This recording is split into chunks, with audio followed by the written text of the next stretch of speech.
Hello friends, మన దేశ ఆర్థిక మంత్రి నిర్మలా సీతారామన్ గారు యూనియన్ బడ్జెట్ 2026 ఈ ఆదివారం ఫిబ్రవరి 1న రిలీజ్ చేశారు. అయితే మునుపెన్నడూ లేనంత విధంగా ఈసారి బడ్జెట్లో 7.85 లక్షల కోట్ల రూపాయలు డిఫెన్స్ బడ్జెట్గా కేటాయించింది.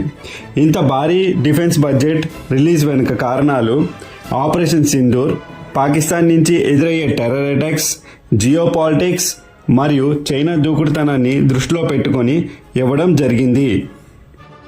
మన ప్రధానమంత్రి శ్రీ నరేంద్ర మోడీ గారు డిఫెన్స్ బడ్జెట్లో 15% వృద్ధిని పెంచుతూ డిఫెన్స్ టెక్నాలజీలో ఏఐని వాడుకుంటూ మన మిలిటరీని ఇంకా దృఢంగా చేయాలని సంకల్పించారు. గత 3 ఏళ్లలో డిఫెన్స్ బడ్జెట్ చూసుకుంటే 2024-25లో 6.22 లక్షల కోట్లు కేటాయించారు. 2025-26 చూసుకుంటే 6.81 లక్షల కోట్లుగా నిలిచింది. మరి 2026-27లో 7.85 లక్షల కోట్లు మరియు ఇదే హైయెస్ట్ డిఫెన్స్ బడ్జెట్గా ఇప్పటి వరకు నిలిచింది. ప్రతి దేశం తమ దేశ రక్షణ కొరకు డిఫెన్స్ బడ్జెట్ని ప్రవేశపెడుతుంది. అయితే 91.4 లక్షల కోట్ల రూపాయలతో అమెరికా మొదటి స్థానంలో ఉంది. 29 లక్షల కోట్ల రూపాయలతో చైనా రెండో స్థానంలో ఉంది. 13.7 లక్షల కోట్ల రూపాయలతో రష్యా మూడో స్థానంలో ఉంది. జర్మనీ 8.10 లక్షల కోట్ల రూపాయలతో 4వ స్థానంలో ఉంది. ఈసారి డిఫెన్స్ బడ్జెట్కి ఎక్కువ ప్రాధాన్యత ఇచ్చిన భారత్ 7.85 లక్షల కోట్ల రూపాయలతో 5వ స్థానంలో ఉంది. దేశ సరిహద్దుని కాపాడడం నుంచి యుద్ధ సంసిద్ధత వరకు ఈ బడ్జెట్ని వాడతారు. అయితే 7.85 లక్షల కోట్ల రూపాయలు బడ్జెట్గా కేటాయించిన భారత్ ఇందులో 2.2 లక్షల కోట్లు కేవలం క్యాపిటల్ ఎక్స్పెండిచర్కి వాడుతున్నారు. మిగతా డబ్బు R&D, రీసెర్చ్ అండ్ డెవలప్మెంట్ మరియు ఇతర వాటికి వాడుతారు.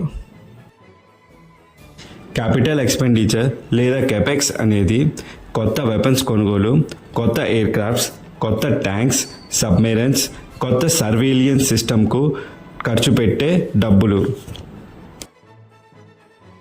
ఇది భవిష్యత్తు సైన్యాన్ని నిర్మించడానికి బడ్జెట్ మరియు దాని పెరుగుదల గణనీయంగా పెరుగుతుంది. మనకి ఉన్న ముప్పు ప్రాంతాన్ని పాకిస్తాన్ లేదా చైనా ఎటు నుంచైనా దాడి చేయవచ్చు. వాటిని ఎదుర్కోవడానికి మనకు అడ్వాన్స్డ్ వెపన్స్ సిస్టమ్స్ ఉండాలి. గత ఏడాది మేలో ఇండియా మరియు పాకిస్తాన్ మధ్య యుద్ధం ఆపరేషన్ సింధూర్ 4 రోజుల పాటు కొనసాగింది. ఇందులో భారీగా యుద్ధ సామాగ్రి, ఫైటర్ జెట్స్, ఆర్టిలరీని వాడారు. డిఫెన్స్ మినిస్టర్ రాజ్నాథ్ సింగ్ క్లియర్గా చెప్పారు, ఇది ఒక మిలిటరీ మోడర్నైజేషన్ బడ్జెట్. మన త్రివిధ దళాల నేవీ, ఆర్మీ, ఎయిర్ ఫోర్స్ దీనికి సంబంధించిన రోడ్ మ్యాప్ క్లియర్గా ఈసారి బడ్జెట్లో కనబడుతుంది. 114 రాఫెల్ జెట్ కొనుగోలు, ఫ్రాన్స్తో కలిసి వాటి తయారీని చేయడం, తర్వాత సబ్మెరైన్ డీల్ జర్మనీతో జరుగుతుంది. ఇది కనుక పూర్తయితే భారత్ హిస్టరీలో ఒక పెద్ద డిఫెన్స్ డీల్గా నిలుస్తుంది. ఎప్పటి నుంచో ఉన్న కథనాల్లో ఇండియా డిఫెన్స్లో 3% కంటే తక్కువ మనీ కొత్త ఎక్విప్మెంట్ కొనడానికి ఖర్చు పెడుతుంది. మిగిలిన డబ్బంతా శాలరీ, పెన్షన్, అడ్మినిస్ట్రేటివ్ ఓవర్ హెడ్స్కి అవుతుంది. కానీ ఈసారి మాత్రం మెసేజ్ చాలా క్లియర్గా ఉంది. 2.2 లక్షల కోట్ల రూపాయలు కొత్త యాసెట్ కొనుగోలుకి వాడతారు. ఇండియా ఇంపోర్ట్స్ని బాగా తగ్గించే ప్రయత్నం చేస్తుంది. అలాగే దేశీయ ప్రొడక్షనే లక్ష్యం చేసుకుంది. మేక్ ఇన్ ఇండియా ఇది ఇప్పుడు డిఫెన్స్ సెక్టార్లో అప్లై అవుతుంది. Missiles, drones, artillery, navy vessels, AI based defence system మనం స్వయంగా తయారు చేయాలి.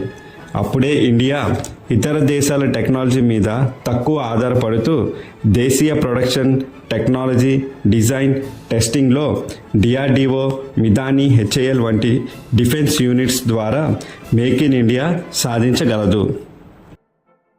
జై హింద్, జై భారత్.